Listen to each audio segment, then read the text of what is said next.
very much like their Jewish and their Christian counterparts. And of course, you have a number of human beings who who assemble in these quarters, on Sundays and Saturdays and almost every day, depending on the number of people they have in their area. Don't forget Fridays. Huh? Don't forget Fridays. Fridays are very critical, because Friday is the critical Juma prayer. In fact, that's one of the very important day in the week, because that's the day of articulation of the faith in a big way among the Muslims. So you do have the politics of numbers with regards to Muslims coming together and somehow amplifying and magnifying their presence in the suburbs. Secondly, the architectural design and the architectural presence is not only supported demographically, but it is also supported in terms of culinary practices. All of a sudden, the Muslim immigrants now begin to buy and sell food that are really exports from their original homeland. So one way of studying the, food habits of Muslims and the whole question of halal meat and all that is to begin to look at the suburban masjid. Then the other thing I would like to raise is the fact that as a result of these Islamic centers or masajids, because the Muslims have created a new concept, Islamic center, which is new to America, not strange to some of the Muslim countries. They have mosques. They don't have Islamic center. The Islamic center is much larger concept than the masjid, because the Islamic center... Please explain what's the difference. Yeah, the masjid is basically a place of worship, and you find its counterparts throughout the Muslim world. And the parallel between the masjid in the Muslim world and the masjid over here is that they have the common feature of being the praying place for Muslims. And of course, the Islamic center therefore is bigger in the sense that the Islamic center is not only a place where you can go for prayers, Friday prayers or Eid prayers or daily prayers, but this one has multi-purpose function. You can have weddings, and many of the events that are taking place in the Islamic centers in urban America are not really taking place in the Muslim world, because the Muslims have alternative sites for those marriages and other events. Professor Skerry, you've also been studying the mosque and its landscape and its environment. What have you observed? Well, I've observed much of what Professor Nyang has just described. I would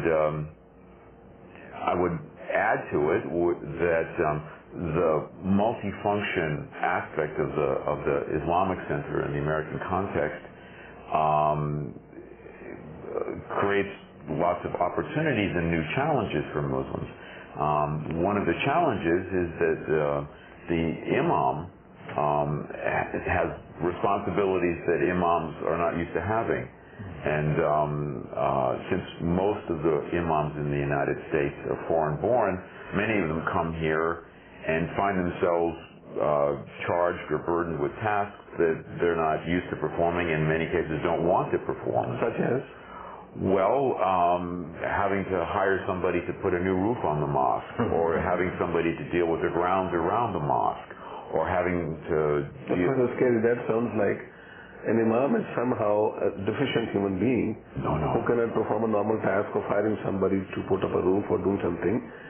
Now, New York Times said the Muslims, and there's an article looking for an American imam in the New York Times, they said American congregation expects an imam to be able to advise them on investing their 401k pension funds. Yeah. I have never met a Muslim who expected that of one in the Muslim community, but I don't want to challenge the absolute authority of the New York Times on such a matter. However, I do want to ask, what do you think are the difficulties other than hiring people? Because normally hiring is not done by the imam, it's done by the president of the mosque, which is right. But just to clarify, I wasn't impugning the abilities of an imam, but like any professional, anyone who has any notion of what it is they're trained to do, they don't like to do things that they're not trained to do, and that violate their expectations. So that's not impugning imams. It's merely saying that they find themselves in a situation where they're being asked or called upon to do things that in their experience is not what imams do. Okay, so they are being asked to do things outside of their normal function. Yeah. Okay, and that creates difficulties. Sure.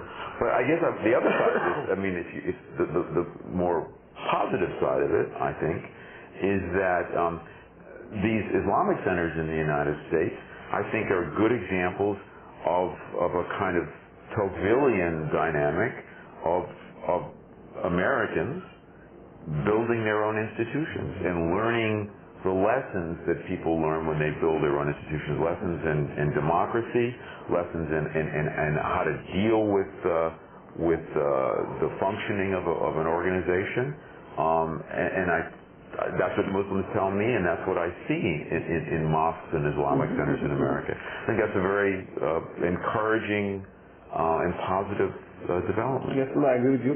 My own hope was, I was thinking that perhaps you are both of you going to lead us to say that most foreign-born imams confront in this country a diversity of congregation among the congregation they never experienced in their home countries, because they are coming from Syria or Pakistan or Sudan or wherever, where they have a defined set of, not necessarily homogeneous, but defined set of sort of ethnicities within that context. Stable set of context. And here you have suddenly a community that is so diverse, that is more than 100 countries in the world represented there together. So there is a question of internal diversity that is visited for the first time. Professor Nyang, tell us about the 4 different classifications you have done of the masajid and who leads them, and then connected back to issue of diversity, please.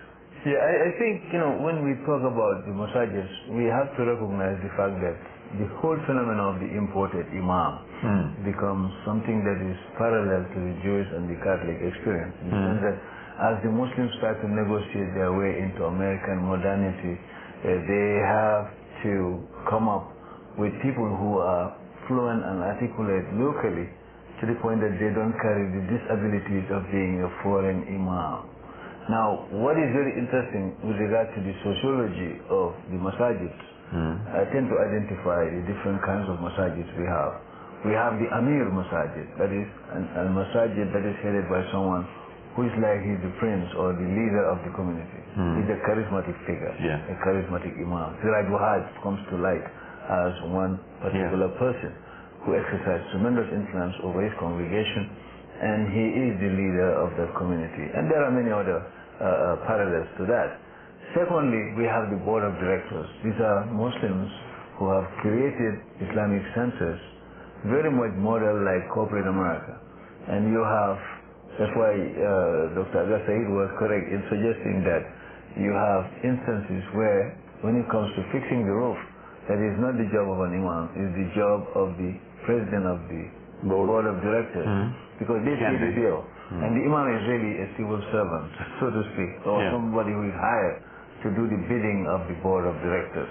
So when you have that kind of situation, their role and their leadership positions are very different from the Amir, because they operate like corporate America, and you have a president and you have secretary, etc.